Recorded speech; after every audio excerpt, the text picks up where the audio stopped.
नाज़रीन, कराची के मुख्तलिफ इलाकों में पुलिस ने रात गए मुबैना मुकाबलों और कार्रवाइयों के दौरान 3 जख्मियों समेत 10 मुलजमान को गिरफ्तार कर लिया। असला, छीना हुआ सामान, मोटरसाइकिलें बरामद कर ली गई हैं, जबकि मलेर खोखरापार डिग्री कॉलेज के करीब मुबैना मुकाबले के बाद एक मुलजिम को जख्मी हालत में गिरफ्तार करके असला और छीना हुआ सामान भी बरामद कर लिया गया है। कराची से हमारे नुमाइंदे अजहर ज़ैदी हमारे साथ हैं, तफसीलात से आगाह कीजिएगा अजहर।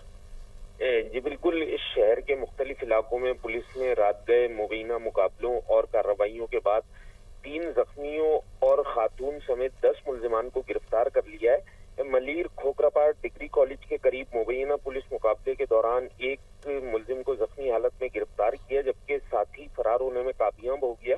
मुलजिम के कब्जे से असला बरामद कर लिया गया है। जब दूसरी जानिब कोरंगी 2.5 नंबर कोस्ट गार्ड चौरंगी के करीब भी पुलिस ने मुकाबले के बाद एक मुलजिम को जख्मी हालत में गिरफ्तार करके उसके कब्जे से असला और मोटरसाइकिल बरामद कर ली है, जबकि सुपर हाईवे जमाली पुल के करीब भी मुबैना पुलिस मुकाबले के दौरान एक मुलजिम जख्मी हालत में गिरफ्तार हुआ है। एक गिरफ्तार मुलजिम का साथी फरार होने में कामयाब हो गया। मुलजिम से असला बरामद कर लिया गया है, जबकि ख्वाजा अजमेर नगरी पुलिस और मुलजिमान के दरमियान फायरिंग का तबादला हुआ।